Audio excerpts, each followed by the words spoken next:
निष्काम भक्ति का रहस्य भाग संख्या 2। जैसा कि आपको बीते हुए कल में मैंने बताया था, जो भाग संख्या 1 जो इसमें कि आप सुने होंगे, जो मृत्यु किसे कहते हैं और प्रयाण किसे कहते हैं, तो भाग संख्या 1 कल ही मैं बता चुका हूं और भाग संख्या ये 2 है। तो ध्यान से सुनिएगा। निष्काम भक्ति एक होती है भक्ति निष्काम, एक होती है साकाम।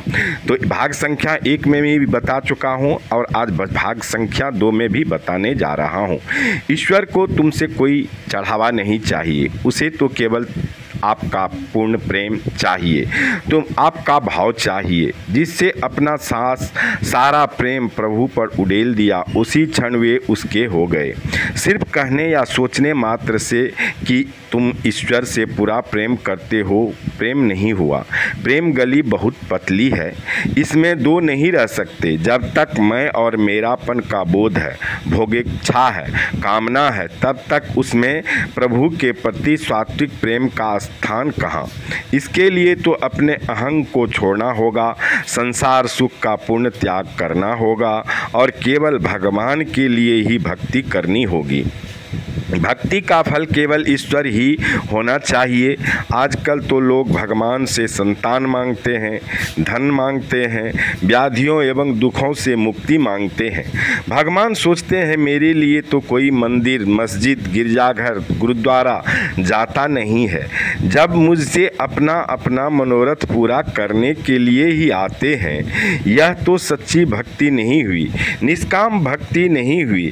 मांगने से प्रेम की धारा टूटती है, प्रेम का प्रमाण घटता है। इसलिए प्रभु से कुछ भी मत मांगिए, परमात्मा को अपना ऋणी बनाइए। वनवास से अयोध्या लौटने के पश्चात भगवान रामचंद्र जी के राज्याभिषेक के समय उन्होंने सभी वानरों को कुछ न कुछ भेंट में दी, परंतु हनुमान जी को कुछ नहीं दिया। इससे दुखी होकर सीता माता ने भगवान से कहा कि हे प्रभु, हनुमान जी को भी तो कुछ दीजिए। भगवान राम ने कहा, उसे मैं क्या दूं? उसने तो मुझ पर कितने उपकार किए हैं और मुझे ऋणी बनाया है। भगवान हनुमान से कहते हैं, प्रति उपकार करो का तोरा, सन्मुख होए न सकत मन मोरा। सात्विक और शुद्ध प्रेम में लेने की भावना नहीं होती है, सिर्फ देने की होती है। प्रेम में मांग नहीं होती, अपेक्षा नहीं होती। साकाम भक्ति में इच्छित फल तो अवश्य मिलता है, परंतु भगवान नहीं मिलते हैं। केवल परमात्मा से दिव्य प्रेम करना ही निष्काम भक्ति है। इसके लिए सबसे आवश्यक है संसार को आसक्ति का त्याग और जगत का विस्मरण। प्रभु के पावन प्रेम में तन्मय हो जाना ही सभी पूजा पाठ साधना का रहस्य है। विरह जब अतिशय तीव्र होता है, तभी परमात्मा से मिलन होता है, जो केवल निष्काम भक्ति से ही संभव है। भगवान कहते हैं, मैं अपने निष्काम भक्तों के पीछे पीछे चलता हूँ, जिससे उनकी चरण रज उड़कर मेरे ऊपर आती रहे। भगवान को कहते हैं, हम आपके हैं, परंतु प्रभु प्रेम में पूर्णतया लिप्त निष्काम भक्त कहता है, मैं केवल आपका ही हूँ, अन्य किसी का नहीं हूँ। गोपियों की भक्ति शुद्ध निष्काम भक्ति है। वे अपनी दृष्टि एवं मन दोनों भगवान को देती है। वे श्री कृष्ण से कुछ मांगने की अपेक्षा अपना सर्वस्व उन्हें अर्पित करती है। चूँकि गोपियों ने भगवान से कुछ भी नहीं मांगा था, उनकी भक्ति निष्काम थी, अतः भगवान गोपियों के ऋणी थे। उनका प्रेम शुद्ध था। वे जब भी भगवान का स्मरण करती थी, उन्हें प्रकट ही होना पड़ता था। गोपियों के सात्विक प्रेम के बंधन ने भगवान को कन्हैया को बांध लिया था।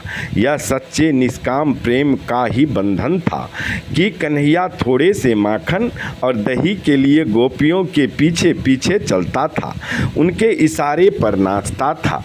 कवि ने सच ही कहा है, शेष महेश गणेश दिनेश सुरेश हो जाहि निरंतर गावे, जाहि अना अनादि अनंत अखंड अक्षेद अभेद सुभेद बतावे।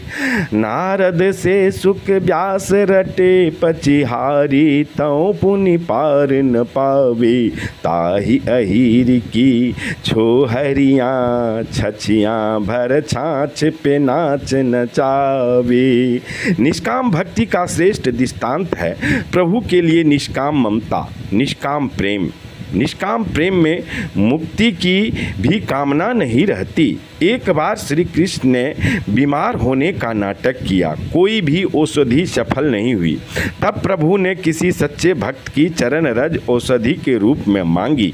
भगवान की रानियों ने चरण रज मांगी गई तो उन्होंने महापाप एवं नरक जाने के डर से इनकार कर दिया।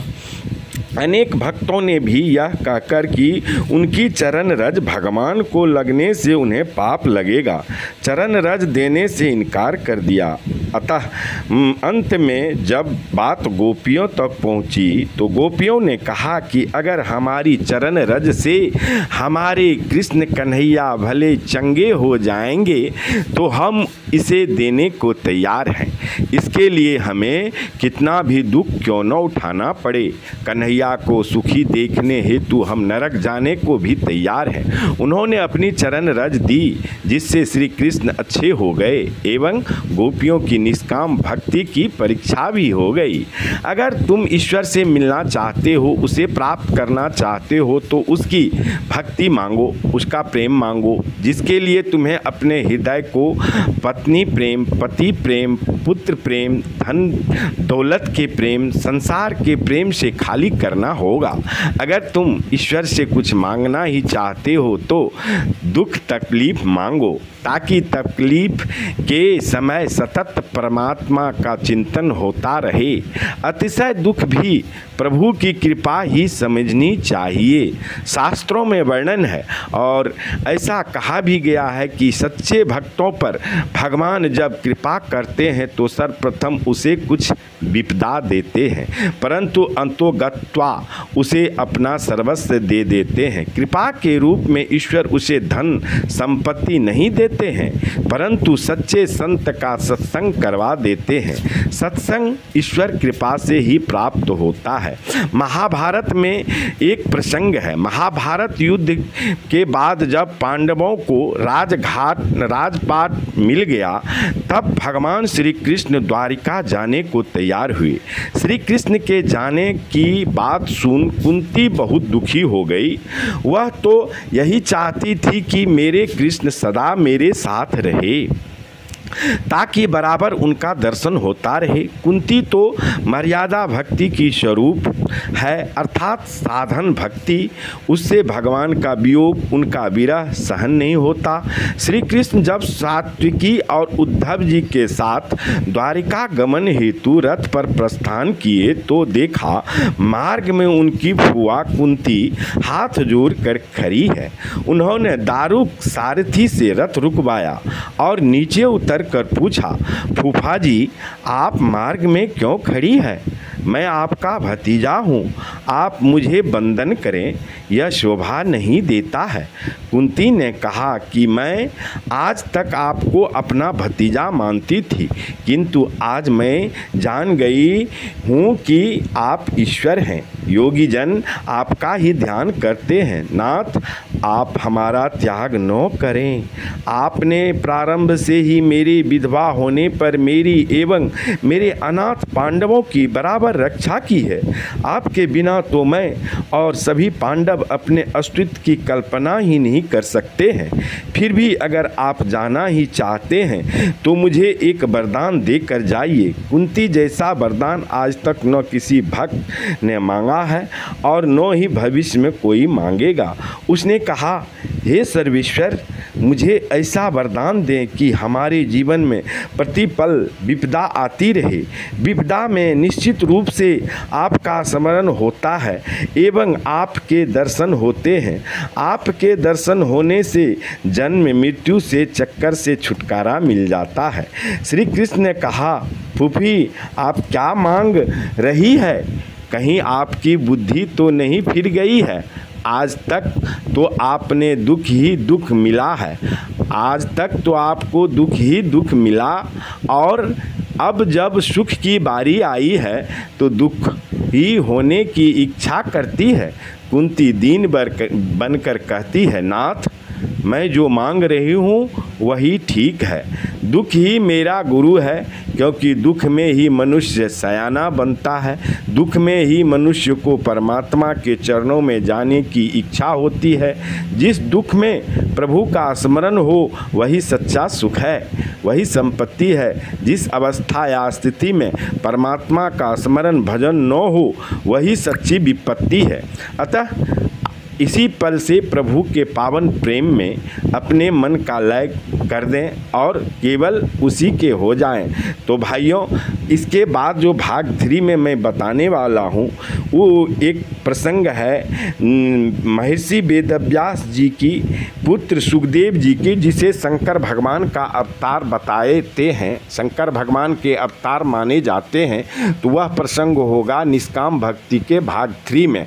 और यदि प्रसंग अच्छा लगा हो तो कृपया करके चैनल को सब्सक्राइब करें, लाइक करें, कमेंट करके जय श्री राम अवश्य लिखें। जय श्री राम लिखने से हाथ पवित्र, देखने से आँख पवित्र, बोलने से मुंह पवित्र, और सुनने से कान पवित्र, और मन से लिखने से मन पवित्र, और जय श्री राम लिखने से हनुमान जी आप पे बराबर खुश रहते हैं।